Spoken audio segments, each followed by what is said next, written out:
Cansado da cidade grande, do ritmo frenético dos carros e das motos, em busca de um amor de verão, da emoção do autodescobrimento, das experiências únicas que só as férias podem te proporcionar, chegou a hora de tirar férias, sentir o sol batendo na pele, andar descalço pela areia, relaxar ao som das ondas do mar e passear pela...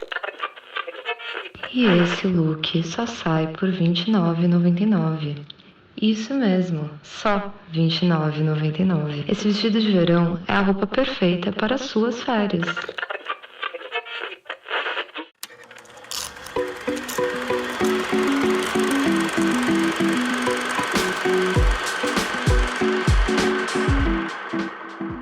Oi, gente. Meu nome é Gabriel Machado, eu sou aluno de História na USP e curador do Sinusp Paulo Emílio.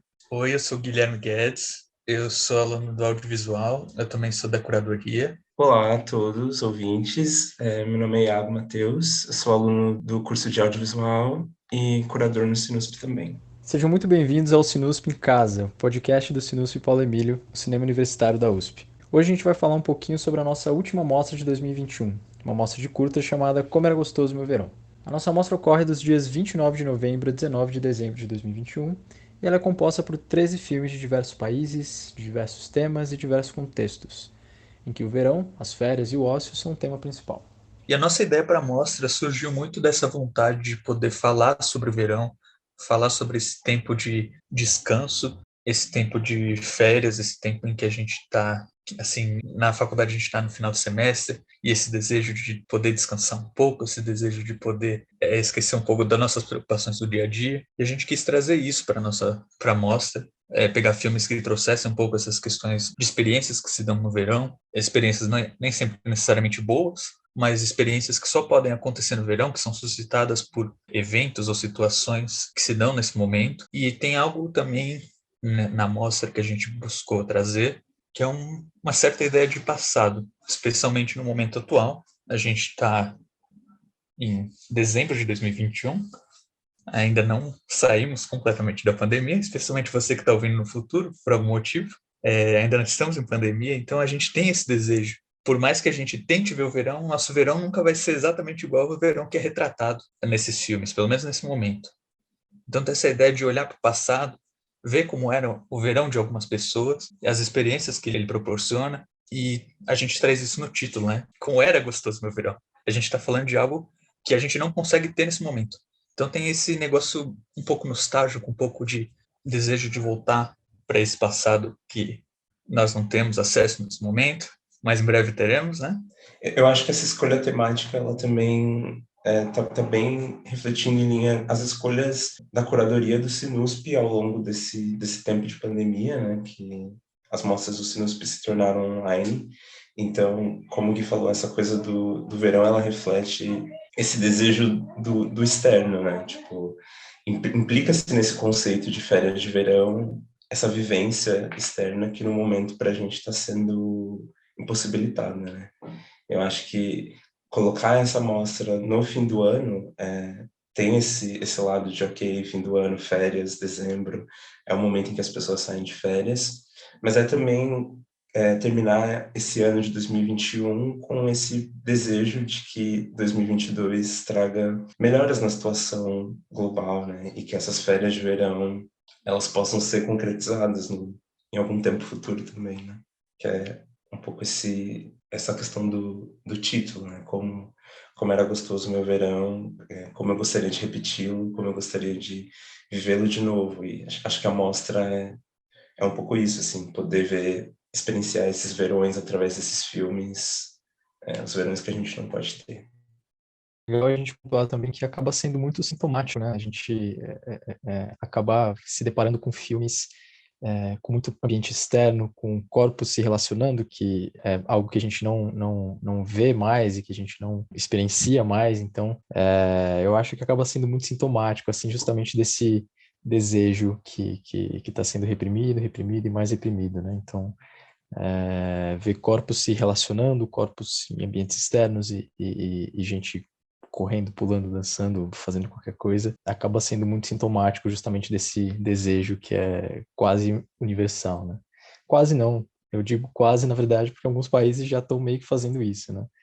Mas para a gente ainda tá um pouco lentinho. O título da nossa mostra, ela é uma paródia do título do Como Era Gostoso Meu Francês, filme do Nelson Pereira. Eu queria fazer um comentário nisso que você falou sobre como vocês dois falaram sobre como nossos filmes trazem esses lugares externos, essa questão dos corpos.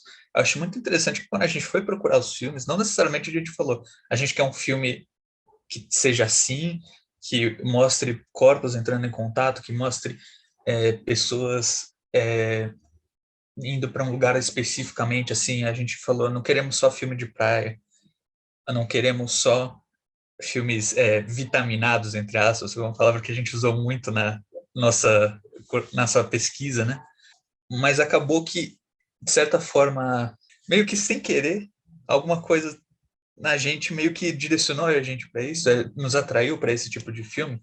Os filmes que a gente encontrou para essa mostra tem muito a ver com essas ideias, e não necessariamente a gente foi em busca delas, mas elas surgiram e a gente entendeu que aquilo encaixava no que a gente tinha como verão.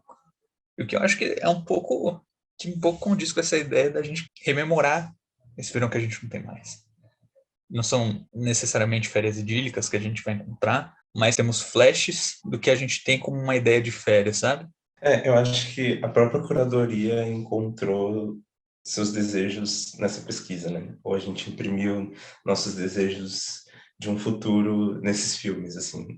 E isso é uma coisa que o Gabriel falou dos corpos. Também é muito forte isso, né? Porque as experiências de férias que a gente vê nessa mostra, elas são, na grande maioria dos filmes, experiências coletivas, né? Não são experiências individuais, são experiências de pessoas juntas convivendo, o que também vai totalmente em contraste com a situação pandêmica atual. A própria forma como a gente está gravando esse podcast, cada um na sua casa, cada um no seu computador, numa telinha, é diametralmente oposta à ideia de verão, férias, amigos na praia. Eu acho que é uma amostra muito simbólica para fechar o ano e talvez marcar o declínio da pandemia. Assim a gente espera, né, Iago? Espero, oremos. A gente vai passar um pouquinho pelos filmes agora e a gente vai dar um panorama geral sobre eles, falar um pouquinho sobre o enredo deles e falar um pouquinho sobre as impressões. Então, vamos começar por Wando vulgo Vegeta, um filme de 2017 dirigido por Andréa Pires e Leonardo Moura Mateus. Eu acho que falar desse filme, a gente tem que falar de novo da questão da coletividade, né, dos personagens. Ele é sobre o Wando, só que o Wando não aparece o filme todo porque ele está desaparecido. Então, o que a gente vê na real são esses amigos do Wando, né, esse grupo de amigos, deve ser umas 10 pessoas, buscando o Wando ao mesmo tempo que eles estão de férias, assim. Eles são obrigados a trilhar esses percursos e ir para um lugar e para o outro, porque eles estão nessa busca. E, enfim, você vê essas interações entre eles enquanto esse clima de tensão paira no ar, né? Você vê os amigos interagindo e na praia e etc. E daí, de repente, você lembra, não, calma, eles estão aí porque eles estão buscando o amigo desaparecido. E daí vem esse lado um pouco mais reflexivo do filme, eu acho, talvez. A forma como essas pessoas tratam o Wando como essa figura, quase como um norte para eles, né? Tipo, a busca pelo Wando se torna uma filosofia de vida, assim, né? É uma cena super emblemática do filme que todos eles pintam o cabelo, todos eles platinam o cabelo, na verdade, no comecinho do filme. E a gente não vê o Wando, mas a gente supõe que esse ato é um símbolo, né, não sei, de resistência, talvez, né? Eles estão pintando o cabelo da cor do cabelo do Wando, ou eles estão pintando o cabelo igual para se identificar como um coletivo, para se identificar como grupo, para todo mundo ter a mesma, enfim, se conectarem pela identidade, talvez. Uma coisa muito interessante também, Iago, que eu lembrei agora, logo ali no início mesmo, né? Acho que não vai ser nem considerado spoiler, porque é realmente bem ali no começo e essencial pro resto do filme e tudo mais. Na cena, assim que eles pintam o cabelo, né? É como se cada um se tornasse uma faceta do Wando, porque cada um dos amigos dizem, por exemplo, onde, quando e como conheceu o Wando, né? Então, falar, eu conheci o Wando em lugar tal, eu conheci o Wando sei lá, na quadra, eu conheci o Vando em tal lugar, fazendo tal coisa. Então, o Vando ele não é mostrado, a gente não sabe quem é o Vando, mas essas várias dicas, elas acabam, essas várias histórias, essas várias rememorações, que é um tom muito presente no filme, ela vai formando um pouco da ideia do que é o Vando. A gente acaba conhecendo muito o Vando por esses relatos. A gente não sabe quem ele é, mas a gente conhece muito dele por conta justamente dessa identidade diluída entre esses 10 amigos. Isso é um negócio muito bonito, né? Tipo, a gente não vê o Wando, mas a gente cria na nossa cabeça a imagem dele. A gente, através das histórias, meio que vai construindo como que a gente imaginaria que a personalidade dessa pessoa, como é a personalidade dele, como que ele se veste, isso que o Iago falou, deles platinarem o cabelo. Mas tem uma cena em que eles estão cantando assim na praia juntos, parece algo que eles já faziam outras vezes e dá pra sentir que eles têm esse carinho uns com os outros e tem carinho com essa figura do Vando que fica na memória meio que pairando assim durante o curta todo, na memória desses personagens, na nossa visão como espectador. E acho que cria um retrato bonito, né? De como outras pessoas enxergam a gente, sabe? Eu concordo 100% nessa coisa do bonito. Porque é isso, assim, né? Apesar do roteiro do filme trazer essa coisa do desaparecimento, o filme tem um tom celebratório muito, muito, muito forte, né? Tipo, 80% do filme é você acompanhando esse grupo de amigos, tipo, vivendo e sendo quem eles são e fazendo as coisas que eles gostam de fazer, ouvindo as músicas, cantando as coisas que eles gostam de cantar. E eu acho que esse tom de celebração, de enaltecer essa juventude, né? Essa juventude que está existindo como é e como quer e ocupando esses espaços é muito o motivo pelo qual esse filme entrou na mostra, né? Tipo, esse caráter enérgico e potente e jovial, assim, é muito o que fez a gente gostar desse filme, né? Eu acho ele muito bonito. Tanto que é isso, assim, chega uma hora do filme que você esquece um pouco que eles estão na busca uma pessoa que se perdeu, né? Porque ao mesmo tempo que eles estão procurando pelo Wanda, eles estão se afirmando e eles exalam essa força e essas personalidades que são muito interessantes de acompanhar, assim. É bem energia de verão, né? É bem energia, tipo, amigos na praia, tipo, cantando e dando risada, né? É muito gostoso de assistir. O último ponto que eu queria falar sobre o filme é que, para quem for assistir, você vai perceber que no fim dele, você vai ter uma vontade imensa de ser amigo de todo mundo que está ali. Porque a forma como a história é contada faz com que a gente esqueça que aquilo é um filme de ficção, cara, sabe? A gente tá tão envolvido ali, parece que a gente faz parte daquele grupo também, e parece que, sei lá, tá alguém filmando com o celular, é só mais um rolê desse nosso grupo, sabe? Algo do tipo. É um filme bem legal por conta disso também. É contagiante, né? Tipo, eu terminei falando, eu quero conhecer essas pessoas, por favor. Pegar um avião e encontrá-las, onde quer que elas estejam. Eu acho que nesses 13 filmes a gente identifica, tipo, vários núcleozinhos temáticos, né? E daí no Vando Vulgo Vegeta essa coisa da amizade e a fluidez desses personagens fica muito latente pra gente. E como a gente comentou, tipo, a questão do coletivo é muito presente nesses filmes, então eventualmente a gente chega tipo em filmes que tratam da questão do amor e do erotismo e da sensualidade, né, que vem com o verão, essa coisa dos corpos e enfim, como que essa exposição do verão, né, de você estar numa praia, de você estar, enfim, com roupa de praia ou sem roupa, sei lá, como isso evoca um erotismo e uma sensualidade que em alguns filmes transparecem, assim, a gente tem, por exemplo, 3 filmes nessa mostra que trazem essa questão muito claramente, né? Que o primeiro deles é Um Vestido de Verão, dirigido pelo François Ozon. O segundo é Inocentes, dirigido por Douglas Soares, brasileiro, de 2017. E o outro se chama As Últimas Lembranças de Abril, dirigido pela Nancy Cruz Orozco. É um filme de 2020 do México. Esses 3 filmes trazem a questão do erotismo neles de formas diferentes, claro, mas tá tudo meio que nesse campo do férias como um lugar onde você pode se apaixonar e conhecer pessoas novas e, enfim, amor à flor da pele, emoções à flor da pele. O Vestido de Verão, ele é um filme, acho que talvez um dos mais intensos da mostra. Ele traz um casal que está em crise, que é o casal do Sebastien e do Luc. Eles estão numa casa de praia, no litoral francês, e, enfim, eles estão ali meio crisados ali, né? O Sebastien, ele só quer dançar Sheila, que é a cantora pop que ele gosta, e o Luc, ele fica nervoso com qualquer coisa ali que o Sebastien está fazendo, qualquer movimento dele, qualquer movimento da dança dele. Então ele vai ficando bravo, vai ficando bravo, vai ficando bravo, e ele acaba abandonando ali o Sebastien dançando sozinho. Diga-se de passagem que é uma dança incrível. Só um comentário aqui. Que é uma dança incrível. Não, exatamente, Gui, muito bem pontuado, assim, é uma cena extremamente marcante e contagiante, né? A gente estava tendo aquele papo sobre encontro de corpos, né, e corpos em movimento. Essa cena vale por vários tópicos, assim. Ela é realmente muito contagiante e vitaminada ali. Ali é vitamina D pura, pura e simples. Enfim, quem for ver o filme ficará com a música na cabeça, certamente. E aí depois que o Luke parte, ele acaba entrando ali numa jornada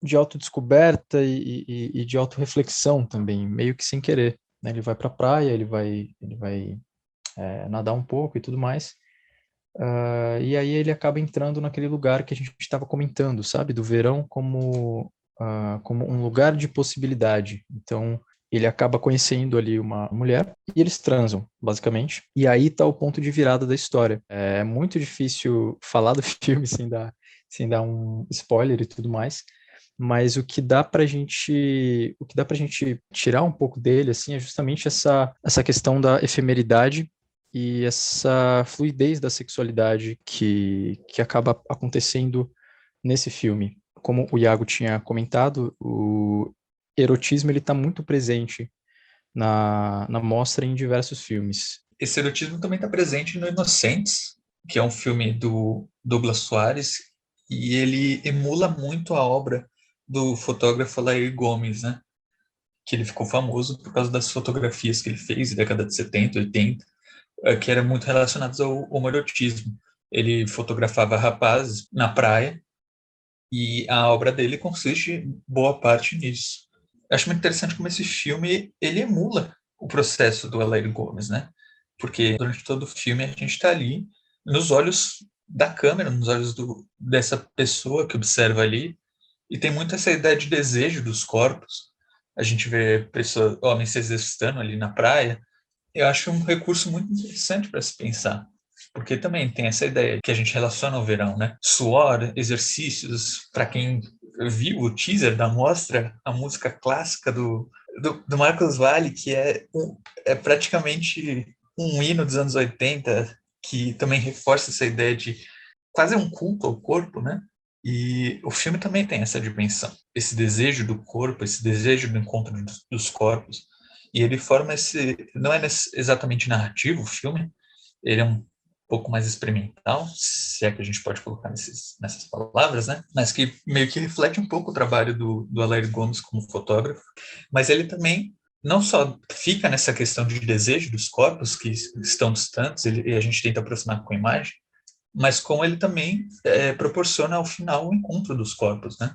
Numa sequência em que os homens vão para o apartamento desse fotógrafo, que a gente, lógico, presume que representaria o Alair Gomes, mas não necessariamente é o caso, né? A gente não tem esses protagonistas não são nomeados, eles são pessoas que a gente vê, mas não necessariamente conhece, mas a gente tem um contato mais direto com os corpos delas. Então é algo muito interessante, que também tem essa carga de erotismo, né? Que tem nos outros filmes, e reforça muito essa ideia de desejo. Eu acho um ótimo curta, porque ele também tem uma delicadeza dentro de si, assim, que faz com que essa prática das fotografias, né, esse desejo através da câmera e através do registro, né, quase voyeurístico, quase voyeurístico não, é voyeurístico, ele não é retratado só como esse desejo incontrolável de registrar esses corpos e objetificar esses homens.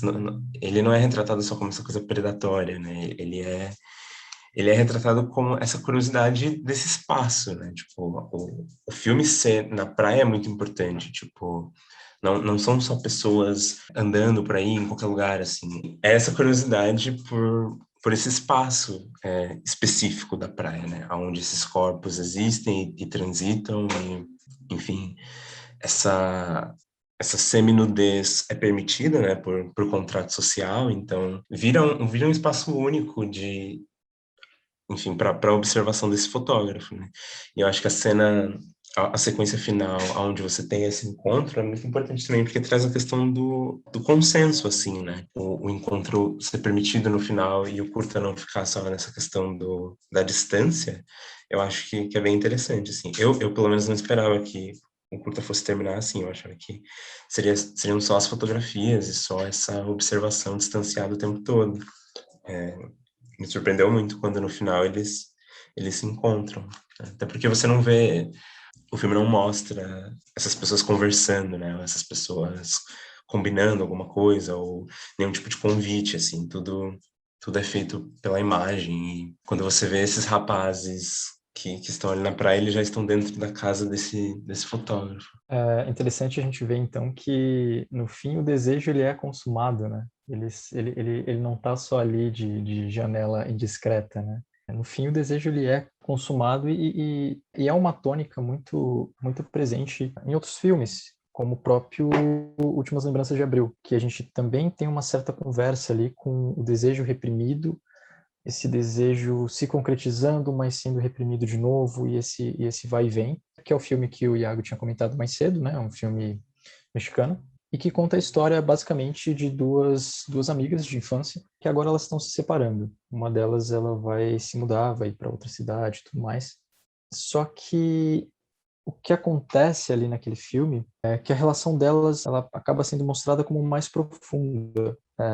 Não é só uma relação de amizade pura e simples. Tem ali uma desejo sexual presente ali também. E o que tem ali é um desejo que é um desejo mal visto ali pelo entorno, digamos assim, né? Então elas embarcam um pouco nessa jornada de autodescoberta sexual. É um filme muito intimista. É um filme que tem uma sequência muito, muito bonita ali, de 8 minutos sem fala, se eu não me engano, que não precisa mesmo, você só vê ali aquelas trocas de olhares, você vê ali a interação entre um corpo e outro, né? Então, um beijo, um toque na pele, ou então até mesmo uma brincadeira. É um filme muito lírico também, né? Eu acho que essa questão do olhar, que a gente não só já remete a esse negócio que a gente falou nos Inocentes, ou mesmo no Vestido de Verão, mas acho que é algo bem presente aqui nesse filme, né? Você falou dessa sequência de 8 minutos, ele, assim, em nenhum momento entra naquela ideia, né? Que o Iago pontuou agora, que acho que é bem importante a gente falar, nunca entra numa ideia de objetificação, né? É mais uma espécie de desejo com um certo carinho, porque no caso das Últimas Lembranças de Abril, a gente vê que a protagonista tem esse desejo pela amiga dela, só que ela ainda não sabe como agir, o que fazer com esse desejo.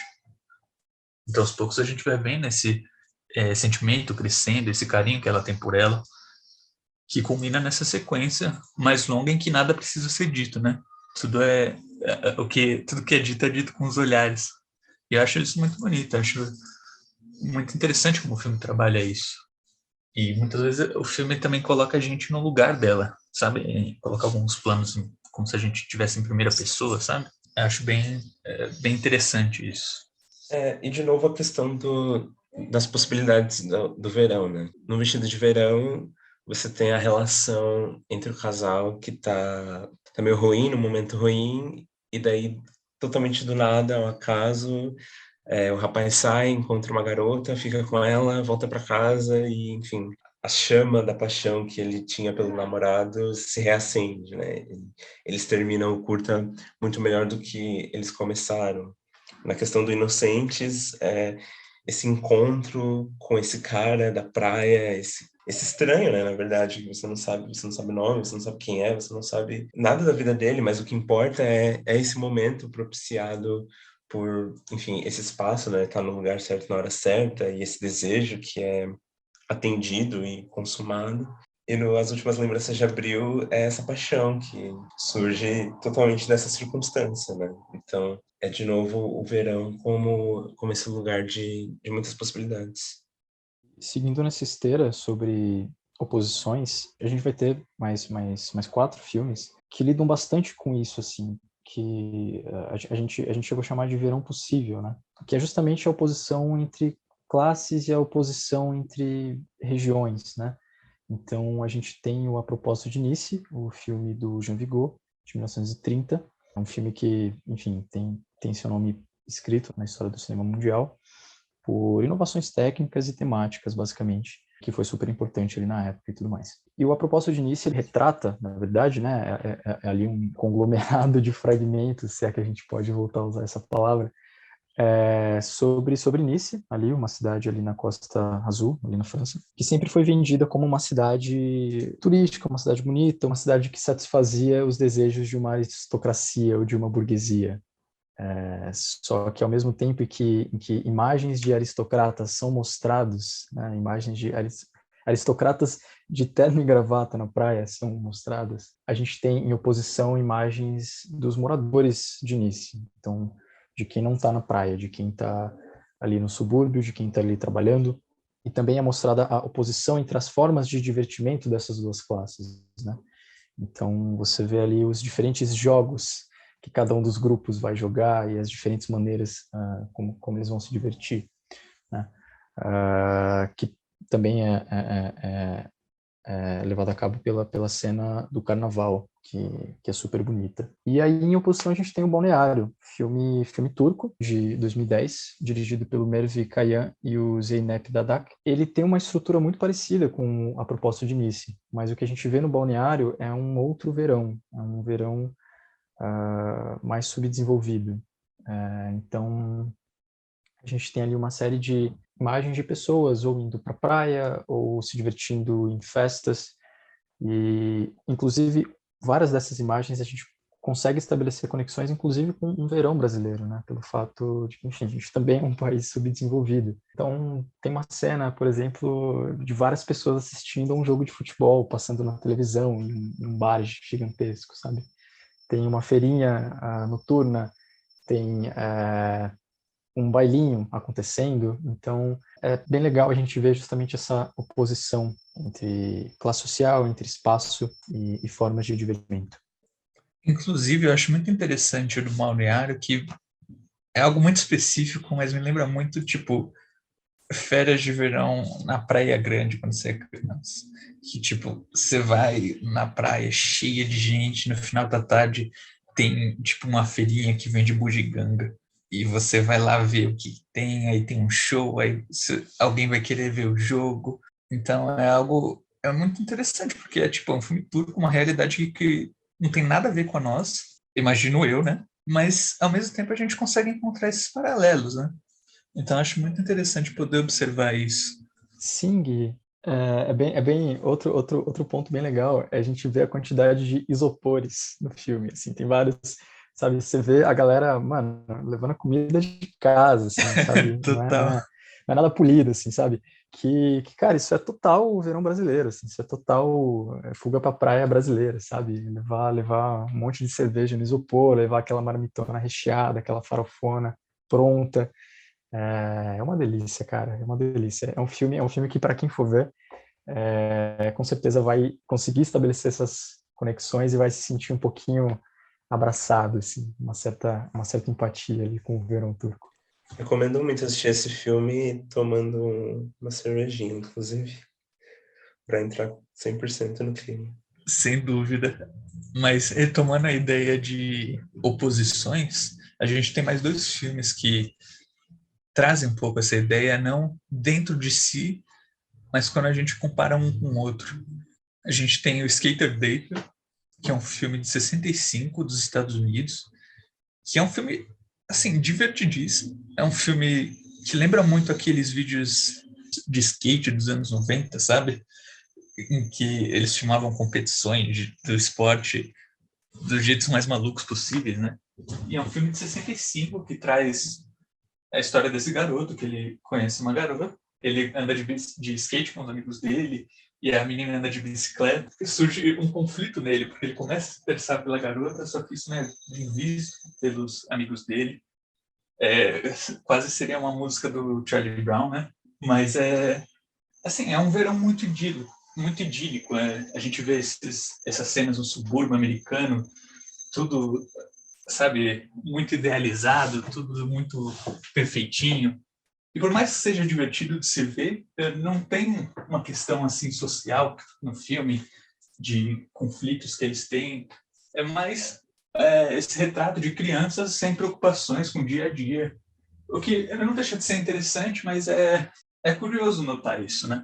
E, por outro lado, a gente tem outro filme que é da União Soviética, do Cazaquistão, que, retomando um pouco aquela ideia, meio que são retratos dos dias de dois garotos no verão, mas é muito longe, é assim, completo oposto do Skater Dater, porque são dois garotos, eles gostam de ir no cinema, mas eles não têm dinheiro, então eles estão meio assim, tentando arranjar formas de poder ter esse divertimento nas férias, né? Então já tem aí uma crítica um pouco maior, porque eles têm uma cena que eles precisam vender melancia para poder conseguir algum dinheiro para comprar ingressos. Então, eu acho bem interessante essa oposição que se tem entre os dois, né?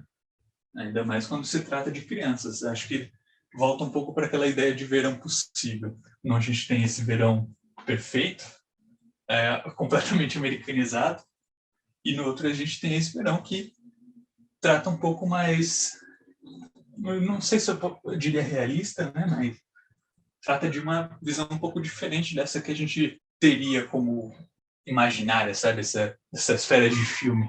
Acho bem importante esses contrastes que esses filmes apresentam, porque a gente fala das férias, e o tema da mostra é férias de verão, e a gente falou muito no começo desse desejo de conseguir acessar, né, essas férias, ou chegar nesse momento onde não vai ter mais pandemia e a gente vai poder fazer as coisas, mas esses filmes são colocados na mostra e eles trazem também essa lembrança de que, querendo ou não, o acesso a férias e a certos espaços, ele ainda não é universal, né? Ele ainda não é, enfim, para todos, né? E eu acho importante pontuar que essa consciência de férias como um privilégio também é muito importante, assim. Quem pode, né, parar tudo, parar a vida e ir para uma praia ou, enfim, passar uma temporada em um lugar recluso, no Brasil atual, né, onde a gente vive,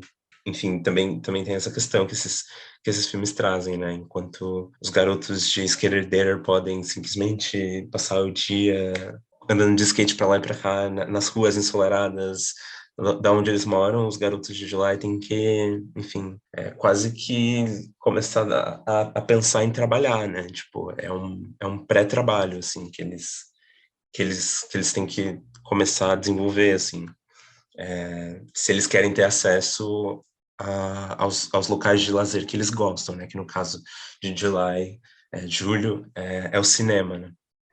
Bom, esse foi mais um episódio do nosso podcast Sinusp em Casa.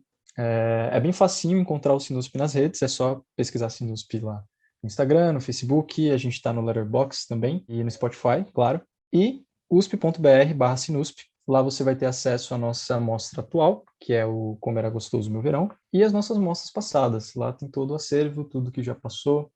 E é isso. Muito, muito obrigado por terem escutado até agora. Eu sou o Gabriel. Eu sou o Guilherme. Eu sou o Iago. E convidamos você, nosso público, a mergulhar nesse universo solar e a se banhar nesses verões. Tchau, tchau.